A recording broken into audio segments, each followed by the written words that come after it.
Last video में मैंने पढ़ा था प्रोटोजोआंस में जू फ्लैजिलेटा क्या होता है। अब हम लोग बात करने वाले हैं सार्कोडीना की। ये दूसरा पार्ट है।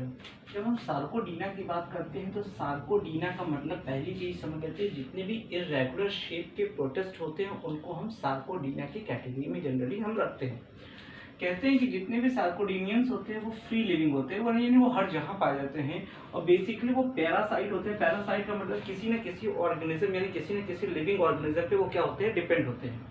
तो फ्री लिविंग सार्कोडीना क्या होते हैं, फ्री लिविंग होते हैं, पैरासाइट होते हैं, फ्रेश वाटर में पाए जा सकते हैं, मरीन वाटर में पाए जा सकते हैं और मडी एरियाज यानी जहाँ कीचड़ होगा वहां पर भी ये पाए जा सकते हैं। ये यूनिन्यूक्लिएट भी हो सकते हैं, बाई न्यूक्लिएट भी हो सकते हैं, मल्टी न्यूक्लिएट यानी एक ऑर्गेनिज्म के बॉडी में एक न्यूक्लियस, एक ऑर्गेनिज्म की बॉडी में दो न्यूक्लियस और एक ऑर्गेनिज्म की बॉडी में बहुत सारे न्यूक्लियस भी हो सकते हैं। यानी सार्कोडीना जो होते हैं वो यूनिन्यूक्लिएट, बाई न्यूक्लिएट और मल्टी न्यूक्लिएट भी हो सकते हैं। लोकोमोशन की बात करते हैं। लोकोमोशन करने के लिए इनके पास स्पेशल ऑर्गन पाया जाता है जिसको हम कहते हैं सीडोपोडिया, जिसको कि हम लोग प्रोटिस्टा अमीबा में समझेंगे किस तरीके से ये काम करता है। बात आती है रिप्रोडक्शन में, तो इसमें एसेक्सुअल रिप्रोडक्शन भी हो सकता है और सेक्सुअल यानी एसेक्सुअल वाला रिप्रोडक्शन भी कर सकते हैं। सेक्सुअल यानी सिंगल पेरेंट्स भी इन्वॉल्वमेंट हो सकते हैं, दोनों पेरेंट्स का इन्वॉल्वमेंट हो सकता है। अगर एसेक्सुअल का तरीका होगा तो वो बाइनरी फिजन से होगा, मल्टीपल फिजन से होगा। जो मल्टीपल फिजन होता है वो यहाँ पर स्पोर्युलेशन के नाम से भी जाना जाता है। सेक्सुअल वाले केस में क्या होता है, सिंगैमी होता है। सिंगैमी का मतलब क्या होता है कि एक मेल गैमेट होगा, एक फीमेल गैमेट होगा, दोनों आपस में फ्यूज होंगे। यानी जब ये दोनों का फ्यूजन होता है तो उसको सिंगैमी कहते हैं। यानी सिंगैमी भी सेक्सुअल रिप्रोडक्शन भी हो सकता है in the case of Sarcodina. और सार्कोडीना का कौन सा एग्जांपल ऐसा है जो सेक्सुअल रिप्रोडक्शन कर सकता है, उसको हम कहते हैं पाइलोमिक्सा, जिसके बारे में हम लोग डिटेल में पढ़ेंगे बाद में। अब हमें जो पहला ऑर्गेनिज्म सार्कोडीना का जो डिटेल में पढ़ना है उसको हम कहते हैं अमीबा प्रोटियस। अमीबा प्रोटियस को समझते हैं क्या होता है। ये बहुत ही छोटा होता है और इरेगुलर शेप का होता है, यानी कोई इसका परफेक्ट शेप नहीं होता है। यूनिन्यूक्लिएट का मतलब एक न्यूक्लियस वाला होता है और जनरली ये क्या होता है, फ्रेश वाटर में पाया जाता है। अमीबा का एक स्ट्रक्चर समझेंगे तो ये एक इरेगुलर स्ट्रक्चर बनाया गया, जहां पर बाहर हमने डॉटेड स्ट्रक्चर जो बनाया उसको हम जेल कहते हैं और जो अंदर का स्ट्रक्चर होता है उसको हम सॉल कहते हैं। एक ये प्लाज्मा मेम्ब्रेन जो होता है ये इसका फॉस्फोलिपिड का बना होता है। अंदर की ओर एक न्यूक्लियस होता है। ये सीडोपोडिया यानी जो फिंगर लाइक प्रोजेक्शन है जिसकी वजह से वो मूवमेंट करेगा वो सीडोपोडिया हो गया। इनके अंदर कॉन्ट्रैक्टाइल वैक्यूल पाया जाता है जो कि ऑस्मो रेगुलेशन में मदद करता है, यानी कह सकते हैं एक तरीके से अमीबा का जो आयनिक बैलेंस मेंटेन होता है वो कॉन्ट्रैक्टाइल वैक्यूल से होता है। अमीबा जो होता है वो रिप्रोडक्शन करता है। मैंने पहले बताया था कि ये सेक्सुअल भी हो सकता है सेक्सुअल, लेकिन अमीबा के केस में सिर्फ ए सेक्सुअल मोड होगा, सेक्सुअल मोड जो होता है वो नहीं होता है। अमीबा दो तरीके से इसमें देख सकते हैं। एक एसेक्सुअल मोड हम तब की बात करें जब कंडीशन फेवरेबल्स हैं और एक वो जब कंडीशन फेवरेबल नहीं है, अनफेवरेबल है। अगर कंडीशन फेवरेबल है तो बाइनरी फिजन या मल्टीपल फिजन के द्वारा रिप्रोडक्शन होगा in the case of amoeba. लेकिन अगर अनफेवरेबल कंडीशन होती है तो उसको हम कहते हैं इनसिस्टमेंट। इनसिस्टमेंट में मतलब क्या होता है कि अमीबा जो होता है वो एकदम सर्कुलर शेप आ जाता है और उसके ऊपर एक सिस्ट की वॉल कवर हो जाती है और ये सिस्ट की वॉल तब तक इसके ऊपर कवर रहती है जब तक फेवरेबल कंडीशन नहीं आता है।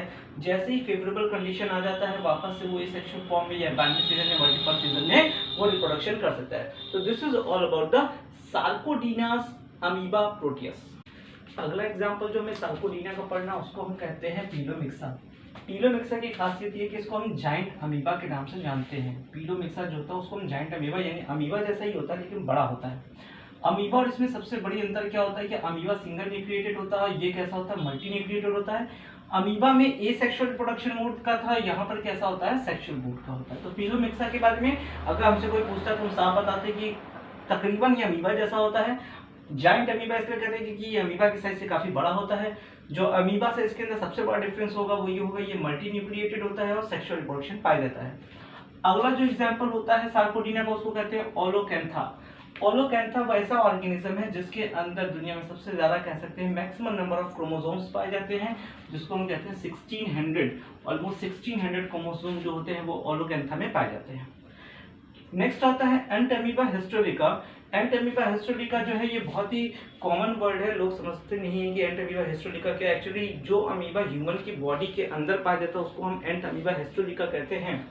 और ये डिस्कवर किया था लम्बले नाम के साइंटिस्ट ने, और इन्होंने देखा था कि जो एंट अमीबा हिस्टोरिका है वो मोनोजेनेटिक है। मोनोजेनेटिक मतलब इसकी पूरी लाइफ साइकिल जो होती है वो किसी एक ऑर्गेनिज्म यानी किसी एक होस्ट में पाई जाती है। वो होस्ट कौन होता है? ह्यूमन। और ह्यूमन का कौन सा पार्ट होता है? इंटेस्टाइन का पार्ट जो होता है उसके अंदर एंट अमीबा हिस्टोरिका पाया जाता है। इनकी जो लाइफ साइकिल होती है वो डाइमॉर्फिक होती है। डाइमॉर्फिक मतलब होता है कि ये फर्स्ट स्टेज में थोड़ा अलग दिखते हैं और अगले स्टेज में थोड़ा अलग। जो फर्स्ट स्टेज होता है उसको कहते हैं माइन्यूटा और दूसरा स्टेज होता है उसे हम कहते हैं मैग्मा। एंट अमीबा हिस्टोरिका जनरली टिपिकल एक अमीबा जैसा ही दिखता है, लेकिन जो सबसे बड़ा अंतर होता है वो ये होता है कि इसके पास कॉन्ट्रैक्टाइल वैक्यूल नहीं होता, यानी ऑस्मो रेगुलेशन का जो प्रोसेस है वो एंट अमीबा हिस्टोरिका में नहीं देखा जाता है। कैसे पता चलेगा कि एक इंसान के अंदर एंट अमीबा हिस्टोरिका पाया जाता है कि नहीं पाया जाता है? उसका जो स्टूल होगा वो काफी ब्लडी होगा और म्यूकस होगा। अगर स्टूल के अंदर ब्लड और म्यूकस आ रहा है तो ये है कि कहीं ना कहीं इंटेस्टाइन में एंट अमीबा हिस्टोरिका पाया जा रहा है। नेक्स्ट की बात करते हैं, लास्ट सार्कोडीना का जो एग्जाम्पल होता है उसको हम कहते हैं एंट अमीबा जिंगेरियालिस। एंट अमीबा जिंगेरियालिस, एंट अमीबा जिंगेरियालिस क्या होता है? माउथ अमीबा पाया जाता है, मुंह के अंदर अमीबा पाए जाते हैं। जनरली पायरिया का जो केस होता है उसमें अमीबा जो होते हैं वो रिस्पॉन्सिबल होते हैं पायरिया को करने के लिए, और उसमें क्या होते हैं गम्स जो होते हैं वो स्वेलन हो जाते हैं। तो गम्स स्वेलन इसलिए होते हैं क्योंकि वहाँ अटैक किसका होता है? एंट अमीबा जिंगेरियालिस का होता है। Thank you. सार्कोडीना के बाद अब हम लोग बात करने वाले हैं प्रोटिस्टा, उस प्रोटिस्टा की जिसका नाम है स्पोरोजुआ। जो स्पोरोजुआ है वो प्रोटिस्टा का एक पार्ट है जैसे सार्कोडीना था। अब हम स्पोरोजुआ के बारे में जब समझेंगे तो स्पोरोजुआ में कौन कौन से ऑर्गेनिज्म आ सकते हैं जो कि एंडोपैरासाइट है। एंडोपैरासाइट यानी ये बॉडी के ऊपर तो अटैक करेंगे लेकिन सरफेस पे नहीं करेंगे, इंटरनल अटैक करेंगे, तो इसको हम एंडोपैरासाइट कहते हैं। इसका जो एग्जाम्पल लेके हमें समझना है वो है प्लाज्मोडियम। प्लाज्मोडियम को हम लोग मलेरियल पैरासाइट कहते हैं। जो मलेरिया बुखार होता है वो प्लाज्मोडियम की वजह से होता है। इसका आविष्कार जो है यानी discovered by LeBron in RBC. RBC में, हमारे आरबीसी में इसको लेब्रॉन नाम के साइंटिस्ट ने पहली बार खोजा था। ये कई वैरायटी में पाए जाते हैं, यानी कई स्पीसीज पाई जाती हैं प्लाज्मोडियम की, जैसे plasmodium vivax, plasmodium ovalis, plasmodium falciparum, plasmodium malaria. तो ये 4 मेन स्पीसीज होती हैं प्लाज्मोडियम की। प्लाज्मोडियम एक डाइजेनेटिक ऑर्गेनिज्म है, यानी इसके 2 होस्ट होते हैं। मोनोजेनेटिक यानी एक होस्ट, डाइजेनेटिक मतलब 2 होस्ट। इसके जो 2 होस्ट हैं, एक होता है फीमेल एनाफिलिस मस्कीटो और दूसरा होता है ह्यूमन बीइंग। यानी एक इसका होस्ट हो जाएगा फीमेल एनाफिलिस मस्कीटो और दूसरा हो जाएगा ह्यूमन बीइंग। और इसकी जो लाइफ साइकिल यानी प्लाज्मोडियम की जो लाइफ साइकिल चलती है वो 3 फेजेस में चलती है। 3 फेजेस मतलब 3 पार्ट में होती है। पहला पार्ट को हम कहते हैं साइजोगोनी। साइजोगोनी को अगर आसान भाषा में बोलेंगे तो मल्टीपल फिजन बोल सकते हैं। अगर साइजोगोनी यानी इसका बहुत सारा प्लाज्मोडियम बनना स्टार्ट हुआ, अगर वो लीवर में बनना स्टार्ट होता तो उसको हम कहते हैं हिपैटिक साइजोगोनी। और अगर वो ब्लड वेसल्स में यानी आरबीसी में ऐसा हो रहा है तो उसको हम कहते हैं एरिथ्रोसाइट साइजोगोनी। यानी जो ह्यूमन में अटैक होगा वो या तो लिवर में होता है या तो आरबीसी पे अटैक करेगा। उसके बाद आता है गैमोगोनी। गैमोगोनी जो होता है वो स्टार्ट तो हो चुका रहता है ह्यूमन में, पर कंप्लीट होता है पूरा कहाँ? फीमेल एनाफिलिस मस्कीटो में। और लास्ट में आता है स्पोरोगोनी। स्पोरोगोनी जो होता है वो पूरी के तरीके से इसके अंदर होता है फीमेल एनाफिलिस मस्कीटो में। मलेरिया बुखार में क्या खासियत होती है कि जो बुखार होता है वो कभी कभी बहुत तेज चढ़ता है फिर उतर जाता है, कभी कभी शरीर एकदम ठंडा हो सकता है, कभी कभी शरीर एकदम गर्म हो जाता है। तो मलेरिया का बुखार जो होता है वो किसकी वजह से होता है? प्लाज्मोडियम।